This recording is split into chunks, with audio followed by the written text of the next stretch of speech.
We've been exploring the various rooms of your inner palace for a few weeks now, and it's worth mentioning that if you're joining the channel for the first time now, or if this is the first of the inner palace guided meditations that you're getting the opportunity to watch, then this is not the right place to start. I'll leave a link down below to the protection meditation, which is the first in this series for a very good reason. It really should be done before any of the others. Whichever you choose to do after that is entirely up to you, and you can skip straight from the protection one to this one if you wish. The others really don't have to be done in any particular order, but that protection meditation is extremely important to begin with. And with that little disclaimer out of the way, let's jump straight into the topic of the room that we're going to explore today. It's to do with the aspects of ourselves that we present to the world, and choosing which of those are working out for us and which of those are hindering us. And just generally being equipped to make a more informed decision, maybe a more empowered decision, so that the face that we present to the world is the kind of face that achieves the results that you're really after, and not one that sabotages you. If that sounds a little unclear, please don't worry. This should be a very pleasant guided meditation, but an extremely powerful and useful one nonetheless. And with no further ado, let's find a nice, comfortable place to sit. Preferably with your back nice and straight.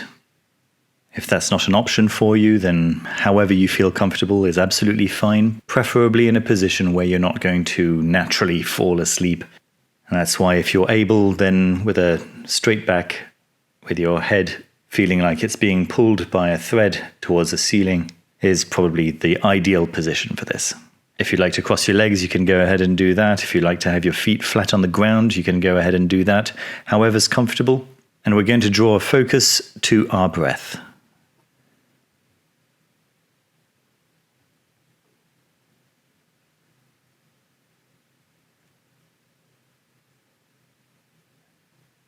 And as we notice the in-breath and the out-breath, some thoughts may come to us, but we're going to really let those thoughts go for a little while and really focus on where the breathing is happening.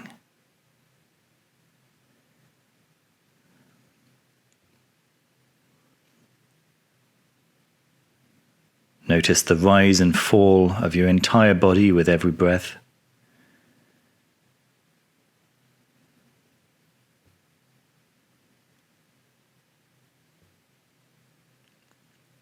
You can focus your attention on any aspect of the breath. But if you find that your mind is escaping, and very gently bring it back to what it's supposed to be doing right now, which is focusing on your breath. Noticing it, experiencing it, feeling it, hearing it. Your breath is the only thing you're interested in right now.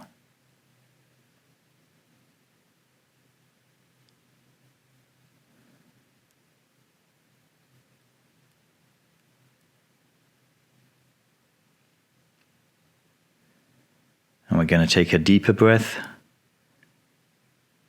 and let it out. And a deeper breath in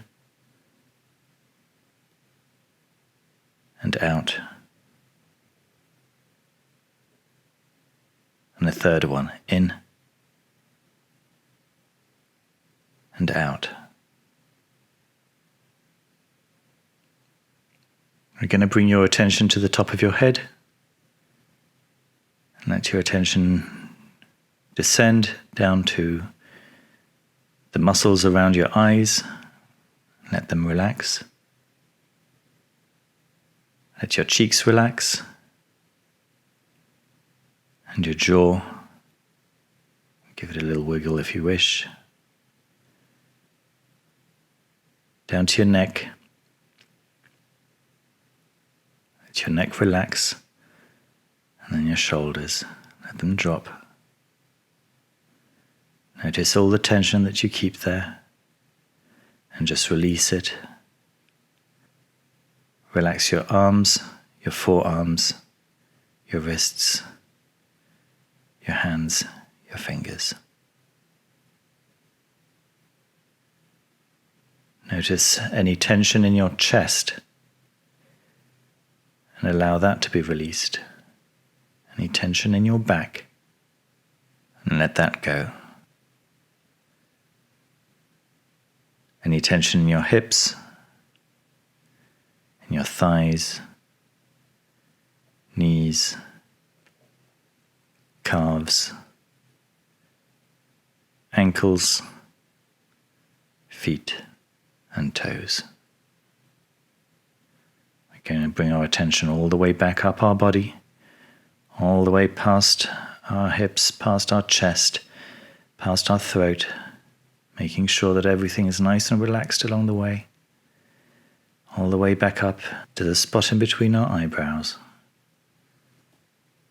And with our eyes closed, we're going to look up into that spot and see if we can see anything, any shapes, any colors, anything of interest.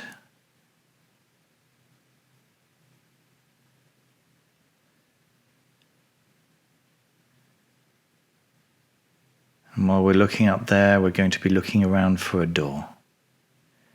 We're going to walk over to the door. We're going to put our hand on the handle. We're going to push the door open. Wherever you find yourself, you'll be looking for another door. You walk over to that door. Put your hand on the handle and push it open. And finally, you'll find yourself in front of the third door, the door with the fresh air emanating from beneath it, the natural light. And you put your hand on that handle and you push that one open and you find yourself back in your kingdom. The first thing that you'll want to do is to make sure that your protections are still up. That big dome shield is still intact. And whether you find that there's been any trouble or not, the first thing we're going to do is go and speak to our guardian.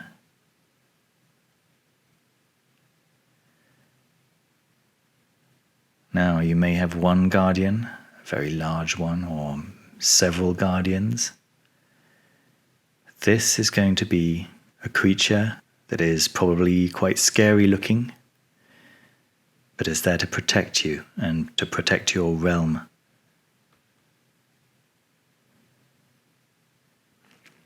When you find your guardian, approach it quite confidently, because despite how frightening it may look, you are its master. It is there to protect you. And you can give it a job.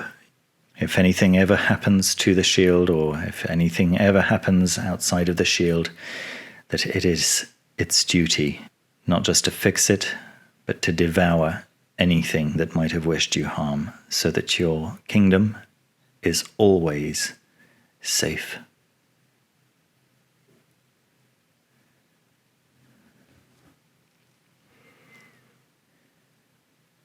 You can watch it get to work, or you can go and visit a different part of the kingdom if you wish. But your guardian is extremely efficient, and it's very willing to serve you, because it knows that you're a good master. And whether there were any problems with the shield or not, by the time your guardian has been around, the shield is 100% intact and strong. This is your kingdom. Nothing within it can harm you. Everything is there to serve you. There may be some things out of balance, things that you can make it your duty to restore balance to. However, nothing here is malevolent. Everything is within you, and therefore everything wishes you well. You are the master of everything that lives here. Everything that lives here is a part of you. It really is the one place you can feel 100% safe and secure. And now we're going to move a little bit closer to the palace. We're going to approach the entrance and step in.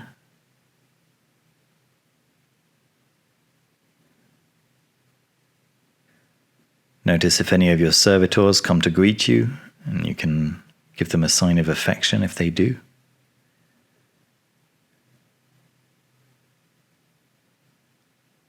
And today we're going to go and find one of the rooms that is a little bit deeper into the palace. One of the rooms a little further in. It's called the Room of Masks. Have a look around, and you'll find a red door with a golden frame. It's a rich red. You can just push the door open and step into a smallish room, very comfortable looking. The light is subdued and very comfortable. There's a desk on one side with a mirror. It's nicely lit. And there's a wardrobe, quite a large wardrobe. It looks a little ominous, but you know that everything in this kingdom belongs to you. You know that everything in this kingdom exists within you. There is no malevolence here. Take a little look around you, first of all, to see how comfortable this room looks, what the floor's like, what color the walls are, what the lighting is like. We're going to walk over to the wardrobe and we're going to open the doors and we're going to find some drawers. Rows and rows and rows of drawers. And you pull one of the drawers open and you find that there are masks in the drawer. Many masks in that one drawer. You open another drawer and you see that there are more masks.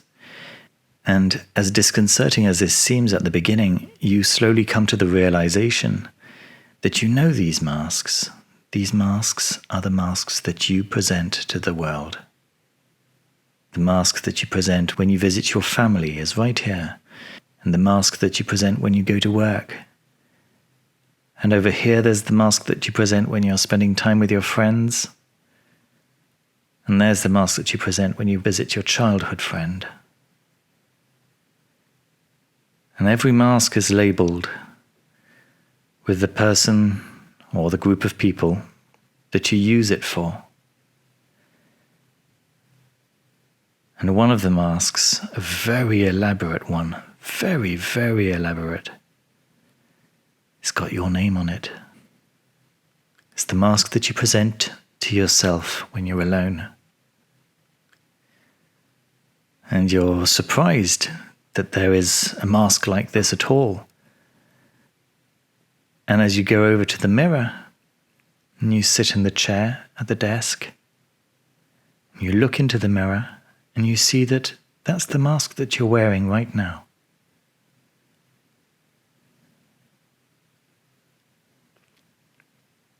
It's beautiful. There's so many different facets to it. Some light aspects, some dark aspects. Some aspects that you don't like looking at. Some aspects that you love looking at. But it's nevertheless quite surprising to see that it is, nevertheless, a mask. I'm going to invite you, only if you feel comfortable doing this, to reach up to your face and to lift off the mask. And despite how complex and intricate that mask was, to realize how it has no comparison to the complexity and beauty of what lies underneath.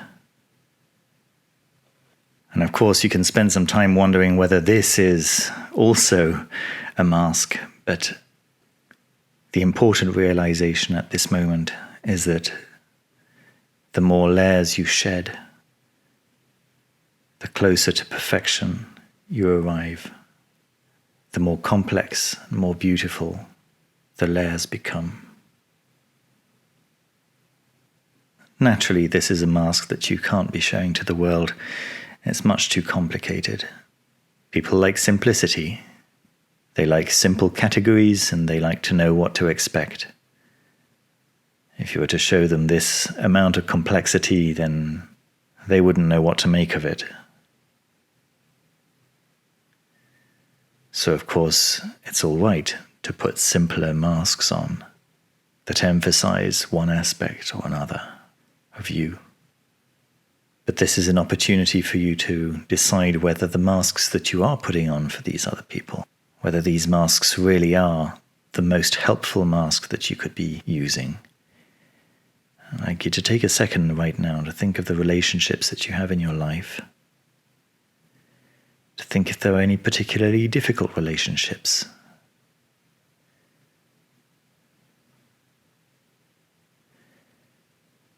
And go over to the wardrobe and open the drawer that you know the mask for that particular person is inside. Open the drawer, find the mask that you put on for that person, and take it up with your hands. And we're going to take it over to the desk, and we're going to remold it. What would be helpful for you to present to that person? A stronger mask? A more ferocious mask? Or a kinder mask? A sweeter mask? A more confident mask? Take a moment to think of what would be a nice change for this mask. And with your fingers, simply remodel it. It doesn't have to be precise. This is a very abstract process. But maybe you'd like to remodel your mask. Maybe you'd like it to be more like the face of someone that you know, that you respect. Maybe it'll be a more assertive mask. Maybe it'll be a more generous mask. Maybe it'll be a more understanding mask. Or maybe it'll simply be a more defensive mask. Take the time that you need now to decide how you can change this mask so that it's more useful for you going forward.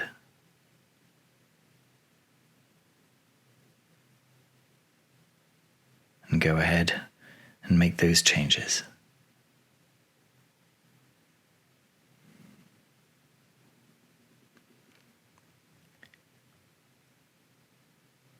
And whenever you're ready, you can actually apply the mask straight onto your face. Look up into the mirror and think to yourself, how do I feel when I look at this mask?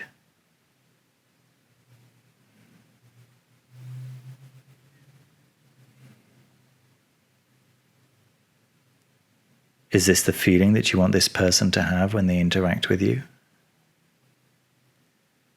If it is, then wonderful, you can put the mask away, but if it isn't, then you can make the changes that you need. And you can spend as much time here remolding your masks as you wish. It's a very, very important room, a very powerful one.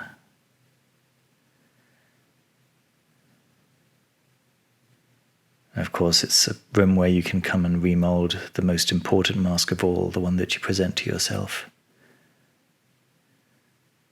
And that's another mask that you can heal and remold and get to know a little better and fix and add to and make a little bit more like what's really underneath. Because we all present a mask to ourselves. And that's not a bad thing. It's part of life. But it is a good idea for that mask to be more accurate rather than less. And so now that you're aware that this room exists, I invite you to come and visit it often and to try different masks on and see how your relationships change, for better, for worse, and make adjustments according to what you notice. But if you do nothing else, do spend some time with that mask that you present yourself, that central, most important mask. That's one that's very important to get right. And you're going to just take a couple of breaths, and we're going to start returning our consciousness to the here and now. Deep breath in and out. in and out. And you can give a really deep breath, like a yawn, and you can stretch. You can open your eyes. You loosen your neck. Give your arms and legs a shake if you can. And I really hope that you enjoyed this guided meditation. There we are. If you enjoyed the meditation, I'd be incredibly grateful if you would click on the like button, the little thumbs up button down there, which really helps the channel and helps to spread these videos to other people who might enjoy exploring their own inner palace. And if you'd like to see any future videos from this channel, then be sure not to just subscribe, but to hit that bell button too, as the subscribe button nowadays really just tells YouTube that you could be interested in other videos on a similar topic. It's no longer like the early days of YouTube where subscribe meant that YouTube would definitely show you more videos from that creator. And to that point, I'd also like to extend a huge thank you to all the viewers who regularly comment on my videos. Your kind words always mean so much to me, and they also let YouTube know that my videos don't leave you completely indifferent. And so that helps to spread the videos as well. If you'd like to support the channel in a more substantial way, then there's actually a Patreon, and Foolish Fish members get access to a Discord server with over 300 different topics, where they get to ask and answer to questions about what might be on their mind about their magical practice, wherever they might currently be on their path. And of course, members at level 3 and up get included in my daily planetary rituals, which are now enhanced by the talismanic materia of Sphere and Sundry. And if you're wondering what that is, then I highly encourage you to go and check out the interview with Caitlin Kopok linked down below. She explains all of that. So a huge thank you, members on Patreon and on YouTube. The Infinity level members, David Venturini, Aritz Murueta Ramos, Caitlin Kopok, Danny Barr, Amun, Linda Hendricks, Stephen Hunter, and Susanna Redelfs, and of course all the level 3 members whose names you can see scrolling up on the left. And all the level 2 and all the level 1 members as well, of course. Your support is deeply, deeply appreciated. This channel could not exist without you. If you'd like to join the Patreon, the links are included down below, and you'll also find links for booking one-to-one video conversations with me. If there's any aspect of your own practice that you'd like to discuss directly with me, or if you'd like me simply to read your tarot, I'll do so with pleasure. Thank you so very much for watching. Take care of yourselves and of each other, and I'll see you very soon with another video.